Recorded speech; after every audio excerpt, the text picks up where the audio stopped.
नमस्कार, आप सभी का हमारे YouTube चैनल में एक बार फिर से स्वागत है। इस वीडियो में हम बिहार शिक्षा विभाग के अपर मुख्य सचिव डॉक्टर बी राजेंद्र के द्वारा जो समीक्षात्मक बैठक की गई थी उसमें क्या क्या निर्णय लिए गए हैं और उन्होंने क्या क्या निर्देश जिला शिक्षा पदाधिकारी और जिला कार्यक्रम पदाधिकारियों को दिए हैं, इसके बारे में हम डिटेल्स इस वीडियो में बात करने वाले।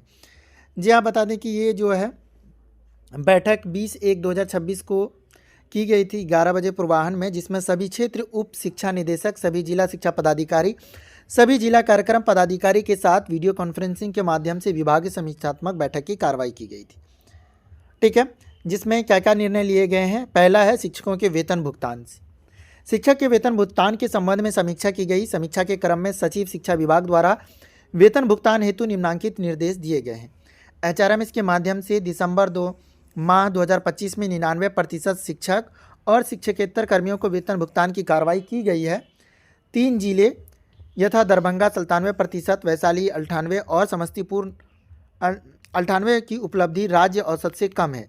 ऐसे सभी शिक्षकों जिन्हें HRMS के माध्यम से माह दिसंबर 2025 का वेतन भुगतान नहीं किया गया है, उनके कारणों की शिक्षकवार जिला स्तर पर विश्लेषण किया जाए। 1 सप्ताह के अंदर पत्र शिक्षकों का वेतन भुगतान सुनिश्चित किया जाए। तो निर्देश दिया गया कि जो शिक्षकों को दिसंबर 2025 माह का वेतन नहीं मिला उसको 1 सप्ताह के अंदर जो है वेतन भुगतान कर दिया जाए। दूसरा देखिए ख में क्या गया है, समीक्षा के क्रम में पाया गया कि विभिन्न कारणों से माह दिसंबर 2025 का HRMS के माध्यम से वेतन भुगतान प्राप्त नहीं करने वाले शिक्षकों के आंकड़ों में सेवानिवृत्त या त्यागपत्र देने वाले शिक्षकों के साथ ही मृत शिक्षक कर्मचारी का आंकड़ा भी सम्मिलित है। मतलब जिन शिक्षकों का जो है वेतन भुगतान नहीं हुआ है उनमें जो है सेवानिवृत्त वाले, त्यागपत्र वाले और मृत शिक्षक भी उसमें सम्मिलित हैं। इस संबंध में निर्देश दिया जाता है कि उक्त श्रेणी के शिक्षकों के आंकड़ों को दिनांक 22/1/2026 बृहस्पतिवार तक HRMS से हटाने, इनएक्टिव करना सुनिश्चित किया जाए। मतलब जिन शिक्षकों को वेतन नहीं मिला उसमें ऐसे शिक्षक भी शामिल थे जो कि त्यागपत्र दे चुके हैं या फिर सेवानिवृत्त हो चुके हैं या फिर जो मृत्यु हो चुके हैं। ठीक है, अगला जो गौ में कहा है HRMS के माध्यम से माह दिसंबर 2025 का वेतन भुगतान नहीं प्राप्त करने वाले शिक्षकों की सूची को मुख्यालय स्तर से गूगल ड्राइव पर अपलोड किया गया है। निर्देश दिया गया कि प्रत्येक शिक्षक के नाम के समक्ष वेतन भुगतान नहीं होने के कारण को 2 दिनों के अंदर प्रविष्ट अध्ययन कर जिला की वेबसाइट पर अपलोड करना सुनिश्चित किया जाए। जिलों द्वारा 99% स्थानीय निकाय के शिक्षकों एवं समग्र शिक्षा के तहत कार्यरत नियमित शिक्षकों को माह दिसंबर 2025 का वेतन भुगतान की कार्रवाई की गई। 4 जिले दरभंगा, बेगूसराय, जहानाबाद और बांका की उपलब्धि अपेक्षाकृत कम है। ऐसे में स्थानीय निकाय शिक्षक जिन्हें माह दिसंबर 2025 का वेतन भुगतान नहीं किया गया है उनके कारणों का भी विश्लेषण कर 1 सप्ताह के अंदर पात्र शिक्षकों का वेतन भुगतान सुनिश्चित किया जाए। 4 जिला दरभंगा, बेगूसराय, जहानाबाद और फिर बांका। अगला है ई शिक्षा कोष पर लंबित वेतन भुगतान। इस शिक्षा कोष पर लंबित वेतन भुगतान अवकाश एवं सेवा संबंधी शुद्धियों के संबंध में 2965 लंबित शिकायतों में से 1197 शिकायतों का जिलों द्वारा 1 सप्ताह के अंदर 13/1 से 19/1 तक में निष्पादन किया गया। 6 जिले में जमुई 85%, जहानाबाद 82%, पूर्वी चंपारण 77%, मुंगेर 75%, अररिया 53% और सीतामढ़ी 50 द्वारा 1 सप्ताह के अंदर उक्त 3 श्रेणियों के 50 या इससे अधिक शिकायतों का 1 सप्ताह में निष्पादन किया गया, जिसकी सराहना की गई। यानी ये सारे जिले जो है जो वेतन भुगतान लंबित था उसका कहीं पे 85, कहीं पे 82, कहीं पे 53, कहीं पे 50% हुआ है, उसकी सराहना की गई है। अगला जो है 4 में ई शिक्षा पोर्टल पर ऑनलाइन समर्पित शिकायतों की समीक्षा के क्रम में निर्देश दिया गया कि जिला स्तर पर कैंप लगाकर शिकायतों की सुनवाई कर निष्पादित किया जाए एवं शिकायतों के निष्पादन के उपरांत ई शिक्षा पोर्टल पर इसे अनिवार्य रूप से अध्ययन भी किया जाए। ठीक है, ये तो हो गया जो कि वेतन से संबंधित था। अगला है शिक्षा का अधिकार RT, जिसमें 14/1/2026 को परिस्वीकृत प्राप्त निजी विद्यालयों के संघों के प्रतिनिधि की आहूत बैठक में 14/2/2026 तक पर स्वीकृत प्राप्त निजी विद्यालयों की पर स्वीकृति से संबंधित सभी लंबित मामलों का निष्पादन करने का आश्वासन दिया है, जो कि ये प्राइवेट स्कूलों से है। ठीक है,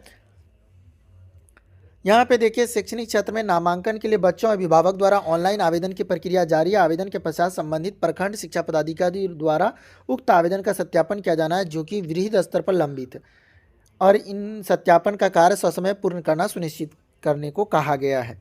ठीक है, अगला है कोर्ट केस। अगला जो है कोर्ट केस के बाद जो है वो है अनुकंपा पर नियुक्ति। ठीक है, अनुकंपा के आधार पर विद्यालय लिपिक, विद्यालय परिचारी की नियुक्ति के संबंध मामलों की समीक्षा के क्रम में अनुकंपा पर नियुक्ति हेतु अभी तक विद्यालय लिपिक के 302 और विद्यालय परिचारी के 71 अर्थात कुल 373 मामले लंबित पाए गए। इससे सर्वाधिक संख्या वाले 10 जिले हैं वैशाली, कटिहार, सारण, पश्चिम चंपारण, मुजफ्फरपुर, जहानाबाद, जमुई, औरंगाबाद, नवादा, मधेपुरा। नियुक्ति की प्रक्रिया यथाशीघ्र पूर्ण करने का निर्देश दिया। तो अनुकंपा पर जो लिपिक की 302 जो है इन सारे 10 जिलों में जल्द से जल्द करने को कहा गया। इस संबंध में अपर मुख्य सचिव शिक्षा द्वारा पुनः निर्देश दिया गया कि शेष अन्य जिलों में इस तरह के जितने भी मामले हैं आपके जिले में लंबित उसका निष्पादन किया जाए। TRE 4 roster.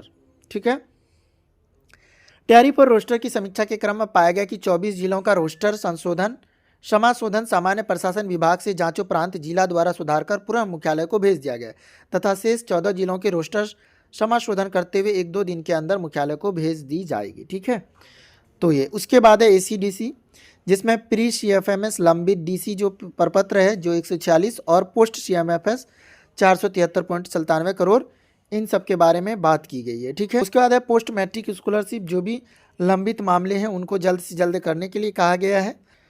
अन्य समीक्षा के क्रम में निदेशक प्राथमिक शिक्षा द्वारा सभी जिला पदाधिकारी को 34,540 कोटि के शिक्षकों के संबंध में निर्देश दिया गया है कि ऐसे शिक्षक जिन्हें किन्हीं कारणों से हटाया गया है उन्हें माननीय न्यायालय के आदेश पर सेवा में वापस भी लिया गया, उनकी पूर्ण विवरणी गूगल शीट पर भरकर भेजने संबंधी निर्देश पूर्व बैठक में दी गई जो अभी तक अप्राप्त है।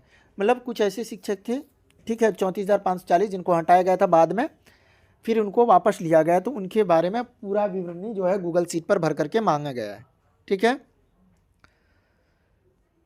समीक्षा के क्रम में शिक्षा विभाग द्वारा बताया गया कि बिहार शिक्षा परियोजना परिषद द्वारा टैब जिलों को दिया गया, उनमें से करीब 96% टैब का वितरण कर दिया गया, परंतु 11 जिले तथा पूर्णिया, लखीसराय, सिवान, वैशाली, पटना, सहरसा, गोपालगंज, पश्चिम चंपारण, कटिहार, पूर्वी चंपारण, अरवल द्वारा करीब 95% से भी कम टैब का वितरण किया गया, जो संतोषप्रद नहीं है। इस संबंध में निर्देश दिया जाता है कि दिनांक 22/1/2026 को टैब के माध्यम से ई शिक्षा कोष एप्लीकेशन पर छात्र उपस्थिति दर्ज करेंगे।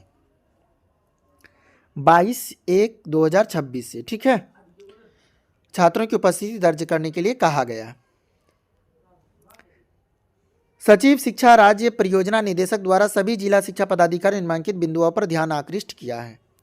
ठीक है, उसके बाद अपार आईडी कार्ड के निर्माण में समीक्षा के क्रम में राज्य परियोजना 12 जिले जहां अपार वेरीफाइड बच्चों की संख्या 1 लाख से ज़्यादा है परंतु आपार कार्ड का निर्माण नहीं कराया जा रहा है, राज्य परियोजना निदेशक द्वारा इस पर भी गहरी नाराजगी व्यक्त की गई और सभी जिला शिक्षा पदाधिकारी को निर्देश दिया गया कि जिन बच्चों का अपार वेरीफाइड है उन बच्चों का अपार कार्ड दिनांक 25/1/2026 तक 100% कराना सुनिश्चित की जाए। इससे संबंध में आधार वेरीफाई सूची पूर्व में ही विद्यालयवार सभी जिलों को उपलब्ध कराई गई है, जिस पर अग्रेतर कार्रवाई करना सुनिश्चित करेंगे। तो ये सारी पेमेंट हो या फिर अपार आईडी को लेकर के हो या फिर बच्चों की टैब के द्वारा दैनिक उपस्थिति बनाने को लेकर के हो, ये सारे चीज़ों के बारे में निर्देश दिए गए हैं। आई होप आपको ये वीडियो पसंद आया होगा। वीडियो पसंद आया तो वीडियो को लाइक कीजिए और अपने दोस्तों के साथ शेयर कीजिए और हाँ, चैनल को अभी तक सब्सक्राइब नहीं किया है तो सब्सक्राइब कीजिए। तो मिलते हैं अगले वीडियो में। Thank you, bye.